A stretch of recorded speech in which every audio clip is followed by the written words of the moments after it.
I want to talk a little bit about function calls, event dispatchers, because what you might have seen a lot of people compare is interfaces and event dispatchers. And I actually don't think that that fully makes sense, because event dispatchers, in a lot of ways, are an alternative to function calls, not to interface calls. All three of these are fairly closely related to each other. So let's talk through the example that I have set up here, and hopefully you kind of get my points. Because we have this setup here where we have two buttons that have these two objects that they can interact with.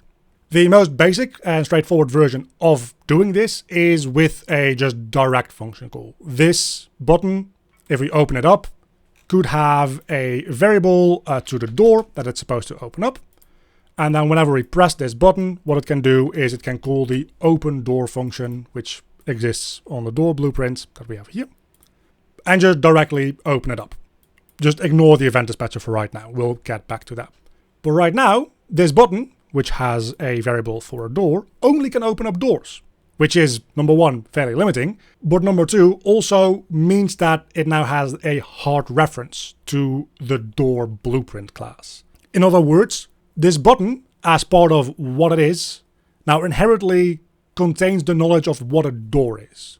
So we can't load in this button, we can't put it inside of a level, without also loading in everything to do with the door. And it's a button. A button could be used for a bunch of different types of things. Maybe we put it into a level which doesn't even have a door, at which point we're loading in all the information from the door for no reason at all.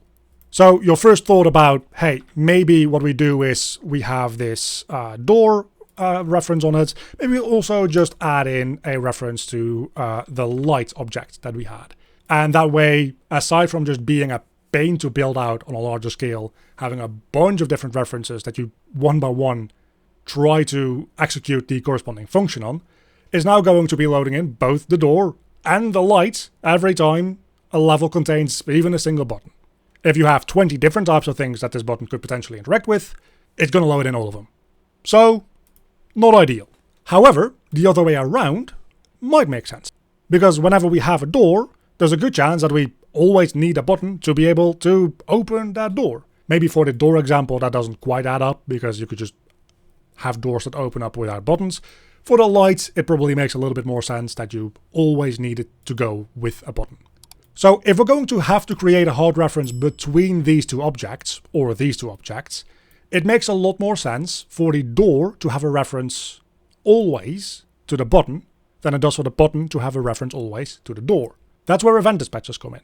When we press this button, instead of directly calling a function on the door and needing a hard reference for that, all we need to do is have an event dispatcher, which I've made here, and call that out. Now, in the door, on begin play, we have a reference to a button, which in the exact same way makes a hard reference from the door to the button. Anytime we put a door into any level right now, it will also load in everything to do with the button. A part of the door now inherently is understanding the concepts and the functionality of what a button is and what it can do.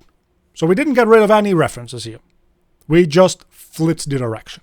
And we need to do that because we need to be able to look out for the event dispatcher on that button and hook that up to running the open door functionality. So if you look at this now, the door has a reference to the button. The button doesn't have any references to anything anymore.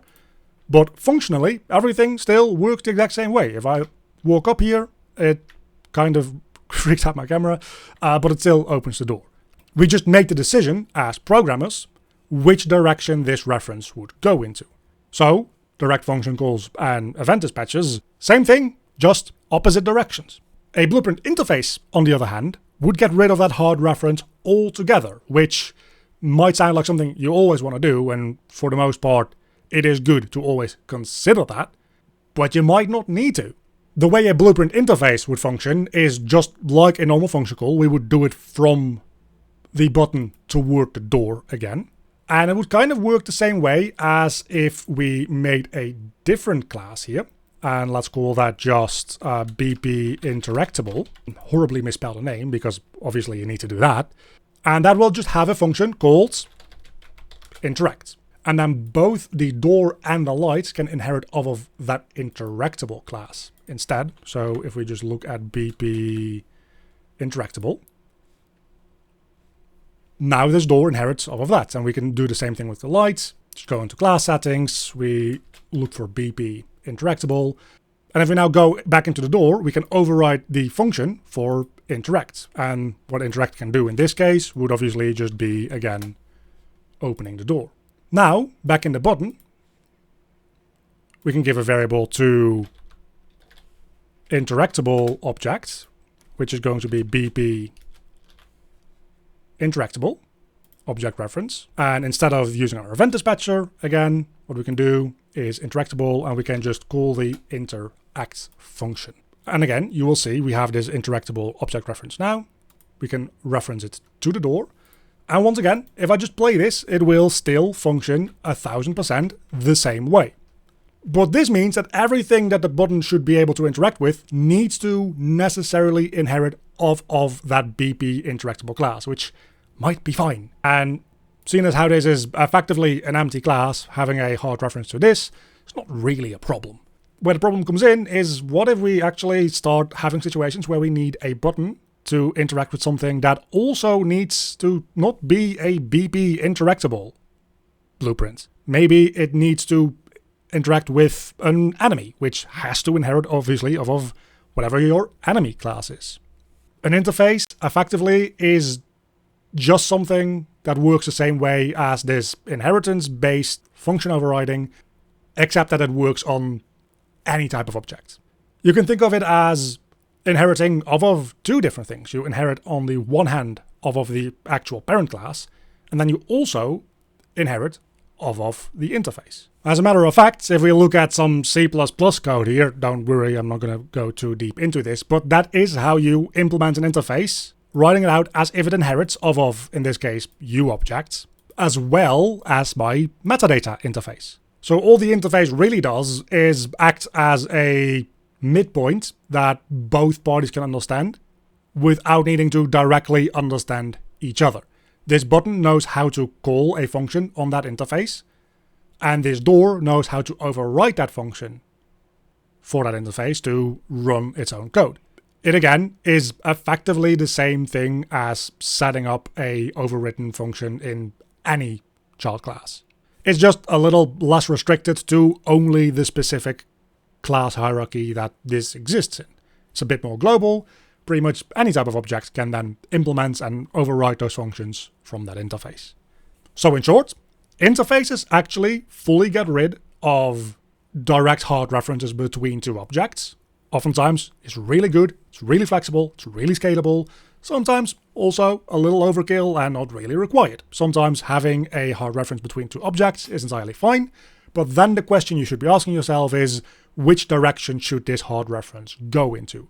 Should it go from, in this case, button to door, or should it go from door to button?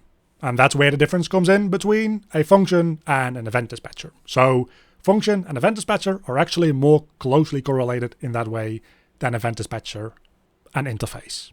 And a very big thank you to all my Patreons. You can see them on screen right now. If you want to help support the channel or get any of the project files in any of my tutorials, there's a link down below to the Patreon page to support me, or alternatively as a YouTube member. My Cave student tier supporters, Oiku, Earl, Monseville Urno, and my Cave digger tier supporters, Mauricio Farias.